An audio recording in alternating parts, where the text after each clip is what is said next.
بسم اللہ الرحمن الرحیم۔ اے سمپل وائس کے معزز ناظرین، السلام علیکم ورحمۃ اللہ وبرکاتہ۔ آئیے آج آپ کے سامنے کچھ ایسے اسلام کے شہزادیوں کا تذکرہ کرنے جا رہا ہوں جن کے بدولت اسلام کا سر ہمیشہ اونچا رہا ہے۔ جنگ کی زمین ہو یا لڑائی کا میدان ہو، انہوں نے سپاہیانہ اور جرت مندانہ بہادرانہ جوش و خروش دکھایا ہے۔ تاریخ ایسے واقعات سے بھری پڑی ہے جس میں خواتین اسلام نے عظیم کارنامے انجام دیے ہیں کہ جن کی بدولت جنگوں میں بھی کامیابی ملی ہے اور بڑی بڑی ریاستیں وجود میں آئی ہیں۔ جیسے سرزمین پاک و ہند میں راجہ داہر کے ظلم کے خلاف آواز اٹھانے والی عورت تھی جس کے صدا پر محمد بن قاسم آئے اور دارالکفر کو دارالاسلام بنا دیا۔ القدس کی فتح کا سبب بھی ایک مسلم عورت کی فریاد رسی ہی بنی اور قبلہ اول مسلمانوں کے قبضے میں آیا۔ تاریخ تو خواتین کے کارناموں سے بھری پڑی ہے، لیکن آئیے یہاں چند بہادر خواتین کی جرات مندی کا واقعہ آپ کو گوش گزار کرتا چلوں اور آپ کا سناتا چلوں۔ ان میں سے پہلے حضرت ام عمارہ، جن کا نام نصیبہ تھا، جنگ احد میں اپنے شوہر حضرت زید بن عاصم اور اپنے دو بیٹے حضرت عمارہ اور حضرت عبداللہ کو ساتھ لے کر آئی تھی۔ پہلے تو یہ مجاہدین کو صرف پانی پلاتی تھی، لیکن دیکھا کہ جب حضور صلی اللہ علیہ وسلم پر کفار نے الغار کر دیا اور حضور کو چاروں طرف سے گھیر لیا ہے، تو آپ نے مشکیزوں کو پھینک دیا اور ایک خنجر لے کر کفار کے مقابلے میں سینہ سپر ہو گئی اور کھڑی ہو گئی اور کفار کے تیر و تلوار کے ہر ایک وار کو روکتی رہی۔ چنانچہ ان کے سر اور گردن پر 13 زخم لگے تھے۔ ابن قمیہ ملعون، جب حضور صلی اللہ علیہ وسلم پر تلوار چلا دی اس نے، تو بی بی ام عمارہ رضی اللہ تعالی عنہا نے آگے بڑھ کر اپنے بدن پر اس وار کو روکا۔ چنانچہ ان کے کندھے پر اتنا گہرا زخم آیا کہ ایک زخم سے ایک چھید سا بن گیا ان کے کندھے پر۔ پھر خود بڑھ کر اس ملعون کے شانے پر ایک زوردار تلوار ماری، لیکن وہ ملعون دوہری زرہ پہنے ہوئے تھا، اس لیے وہ بچ گیا۔ حضرت بی بی نصیبہ رضی اللہ تعالی عنہ کے فرزند حضرت عبداللہ کہتے ہیں، مجھے ایک کافر نے زخمی کر دیا تھا اور میرے زخم سے خون بند نہیں ہوتا تھا۔ میری والدہ حضرت ام عمارہ نے فوراً اپنا کپڑا پھاڑ کر زخم کو باندھ دیا اور کہا، بیٹا اٹھو، کھڑے ہو جاؤ اور جاؤ رسول اللہ کے ناموس کے لیے جہاد کرو۔ اتفاق سے پھر وہی کافر حضور صلی اللہ علیہ وسلم کے سامنے آ گیا تو آپ نے فرمایا، اے نصیبہ، دیکھ تیرے بیٹے کو زخمی کرنے والا یہی ہے۔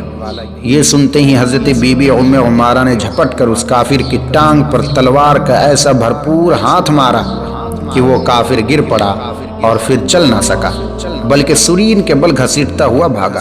یہ منظر دیکھ کر حضور صلی اللہ علیہ وسلم مسکرا پڑے اور فرمایا، اے ام عمارہ، تو خدا کا شکر ادا کر کہ اس نے تجھ کو اتنی طاقت و ہمت عطا فرمائی ہے کہ تو نے خدا کی راہ میں جہاد کیا۔ حضرت بی بی عمارہ نے عرض کیا، یا رسول اللہ، اگر آپ خوش ہو گئے ہیں تو ایک دعا اور کر دیجئے کہ جس طرح ہم دنیا میں آپ کی خدمت کر رہے ہیں، میں اور میرا پورا خاندان، میرا پورا پریوار، میرے پورے گھر والے جنت میں بھی آپ کی خدمت گزاری کا شرف حاصل کر لیں۔ اس وقت آپ نے ان کے لیے اور ان کے شوہر کے لیے اور ان کے بیٹوں کے لیے اس طرح دعا فرمائی، اللہم اجعلہم رفقائی فی الجنہ، یا اللہ ان سب کو جنت میں میرا رفیق اور ساتھی بنا۔ حضرت بی بی عمارہ زندگی بھر اعلانیہ یہ کہتی رہتی کہ رسول اللہ صلی اللہ علیہ وسلم کی اس دعا کے بعد دنیا میں بڑی سے بڑی مصیبت بھی مجھ پر آ جائے تو مجھے کوئی پرواہ نہیں۔ آئیے میں آپ کو اور بتاتا چلوں ایک اور خاتون اسلام، حضرت صفیہ۔ غزوہ احزاب کے موقع پر جب رسول اللہ صلی اللہ علیہ وسلم کفار مکہ سے جنگ میں مصروف تھے تو عورتیں اور بچے قلعہ میں بند تھے تاکہ کوئی نقصان نہ پہنچا سکے۔ یہ قلعہ یہودی قبیلہ بنو قریظہ کے قریب تھا اور ان سے امن کا معاہدہ تھا کہ ہم تم پر حملہ نہیں کریں گے، تم ہم پر حملہ نہ کرنا۔ لیکن یہودیوں نے اپنی پرانی روش کو اپناتے ہوئے اس معاہدے اور سمجھوتوں کے توڑ دیا اور منصوبہ بنایا کہ قلعہ پر ابھی کوئی نہیں ہے، سب مرد گئے ہیں باہر جنگ لڑنے، اس لیے اب حملہ کیا جائے تو معائنہ کرنے کے لیے ایک جاسوس کو بھیجا تاکہ لشکر کی تعداد معلوم کر سکے کہ قلعہ کے اندر کتنے لوگ ہیں۔ وہ شخص قلعہ کے قریب آیا۔ اس وقت قلعہ میں صرف حضرت حسان بن ثابت ہی مرد تھے، اور وہ بھی ضعیف العمر، بہت زیادہ عمر ان کی ہو چکی تھی۔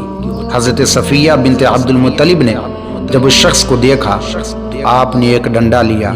اس وقت آپ کی عمر 58 سال تھی، اور قلعہ کے دروازے کے پاس گئی اور اسے ہلکا سا کھولا تو وہ شخص جو جاسوسی کرنے آیا تھا وہ اندر گھسنے لگا۔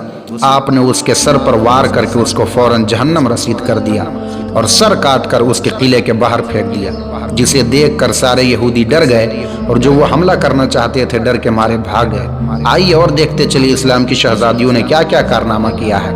حضرت ام ابان، ان کی شادی جنگ اجنادین کے دوران ہوئی تھی، اور ان کے شوہر حضرت سعید بن ابان اسی جنگ میں شہید ہو گئے۔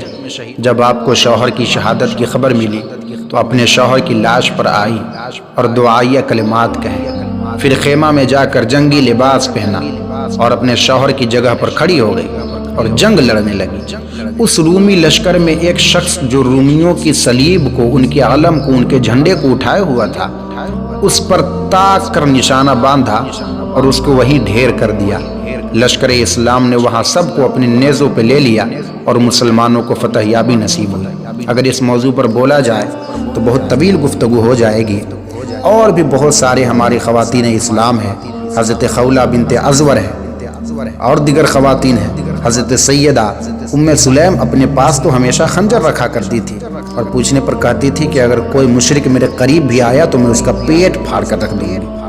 اللہ تبارک و تعالی ہماری ماں و بہنوں میں بھی ایسا جذبہ عطا فرمائے۔